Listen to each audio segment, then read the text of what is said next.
I'm Richard Randall, and welcome to Your Real Estate Voice with Barb Schlinker, the owner of Your Home Sold Guaranteed Realty. This is the weekly radio show that informs and educates you on how to buy or sell real estate with Colorado's real estate authority, Barb Schlinker. Barb Schlinker is a retired Navy veteran. Barb is an author. Barb's also a pilot, and Barb Schlinker and her team enjoy all that Colorado and the Front Range have got to offer. Barb, always great to be talking with you. Now, we air Your Real Estate Voice every Saturday. If you can't listen to the entire show, it is always available on Barb's site, barbhasthebuyers.com, or you can search for Barb. You'll find her on all of the popular podcast platforms like iHeartRadio. Every week, Your Real Estate Voice covers great information about the housing market and one of the largest assets, the home. Barb, what are we covering today?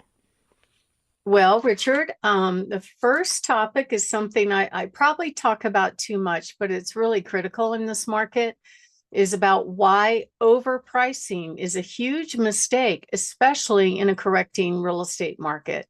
And then the next topic is about negotiating. So real estate agents don't really get training on negotiations.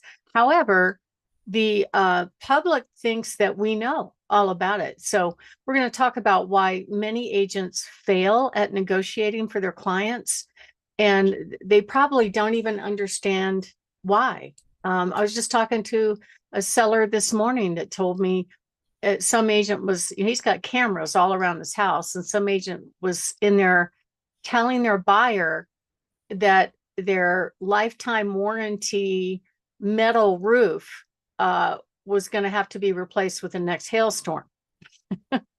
So they don't know what they're talking about, but they try to sound like they know what they're talking about to make them look like experts. And unfortunately, some of the buyers believe them. Some of them hopefully take it with a grain of salt. The third topic is why some homes sell quickly and while others sit on the market for a long time. We'll deep dive into really what's the issue, not just condition, but pricing and marketing. It's everything put together.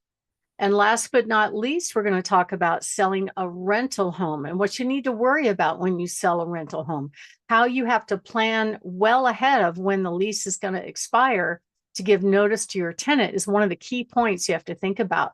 They just changed the law recently where you have to give a minimum of 90 days notice if you plan to sell the house and not release it to that tenant. And most of the lawyers are saying give it 120 days and have lots of documentation. And as always, I love talking about my hot new listings. Richard? So, Barb, with the interest rates slowly increasing, many people are saying the buyers have got the advantage in a market like this one, but you're getting mixed signals from the so called experts. Why is it important for home sellers to avoid overpricing in a market like this? Well, I honestly think in any price or any type of market, overpricing is a mistake. And that's because now what's changed in our world is that the buyers are very well educated about what's out there, what's available, probably more so than many agents.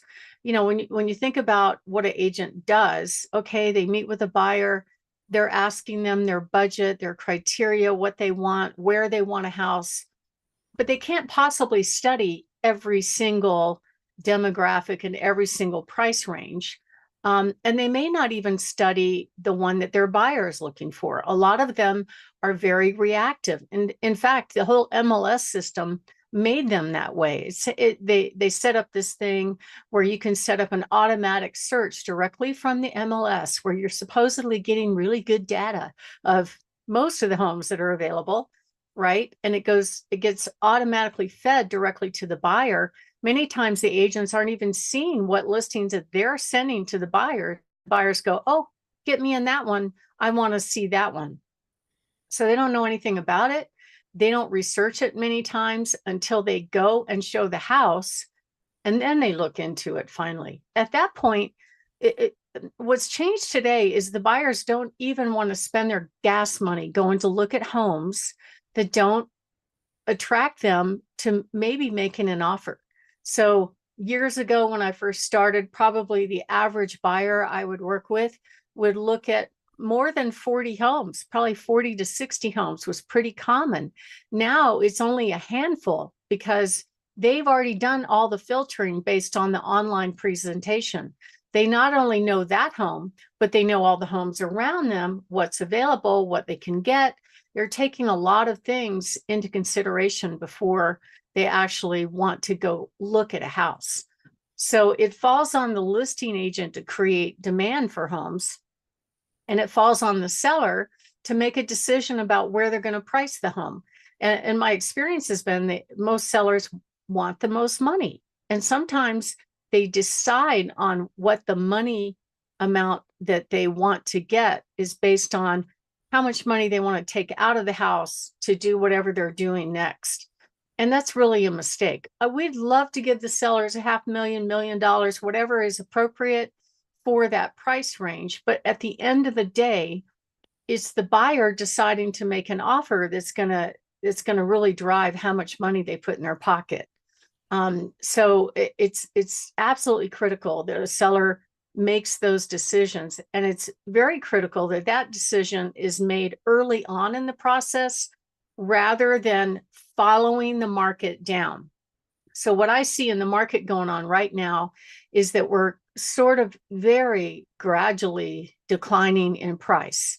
And there's a lot of factors that are causing that. One of it has to do with the demand, right? And demand is very much related to interest rates.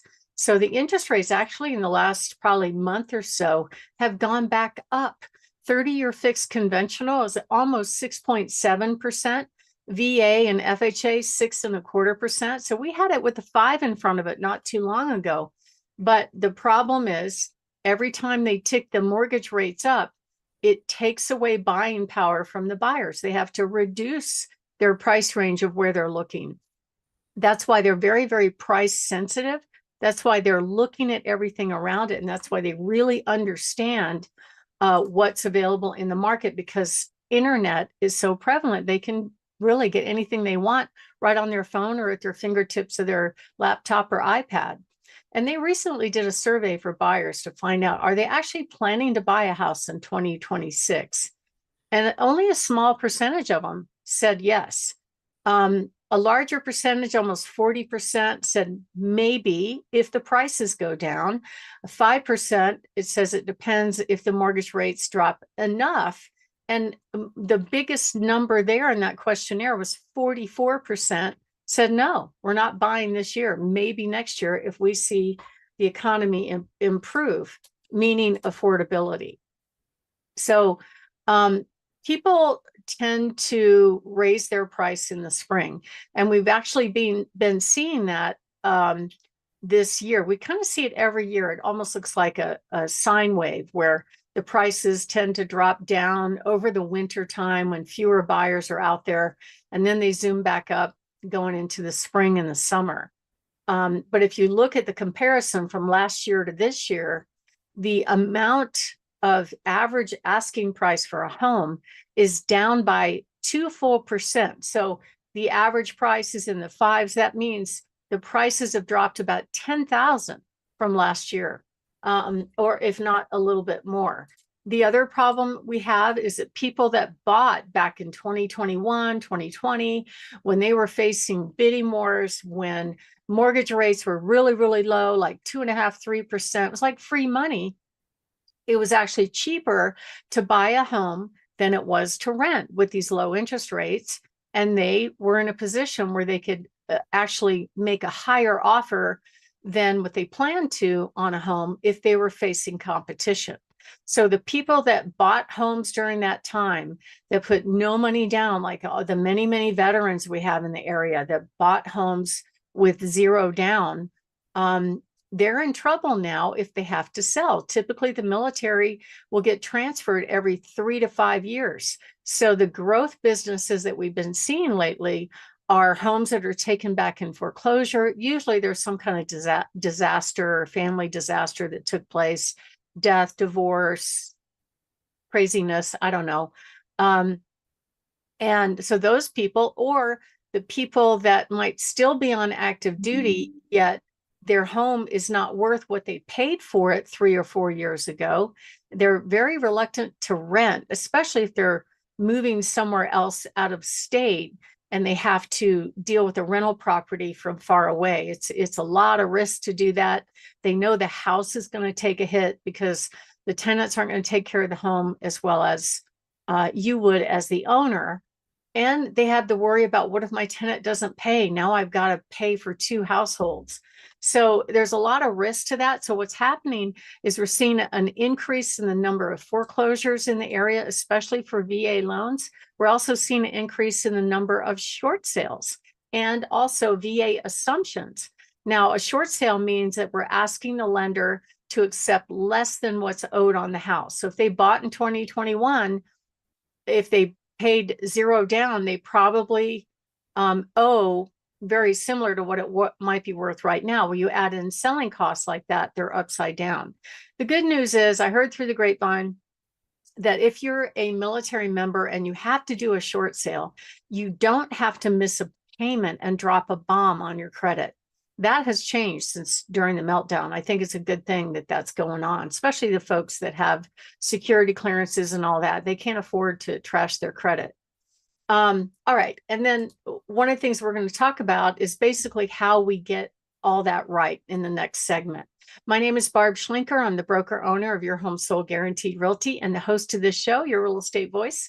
And we're talking about why overpricing is a huge mistake. And we're going to talk about, when we come back, how you can prepare your home to get all that right when it's time to sell. Richard? So, Barb, we're discussing where home prices are expected to go in 2026, remainder of the year. What are the predictions and how should our listeners be preparing? Well, I really think that the price is probably going to stay pretty flat. That's what we've seen. We've seen, okay, it's relatively flat. It might have dropped down 1 or 2 percentage points. It's very sensitive to the interest rates right now. But at the end of the day, you got to look at the market where it is right now and get a plan based on its current condition, the current market condition, current similar sales, and strategize on how to capitalize as best you can on that market. So it takes good preparation, appropriate pricing, and hiring somebody that actually knows how to appropriately promote the home. And just so you know, not all homes are sold as beautiful houses ready to go. I just closed one this week that was one of those where they spent 6 months and a lot of money getting the house ready for sale. And so we went on the market, they priced it right. We had multiple offers day one. This is right after the open house.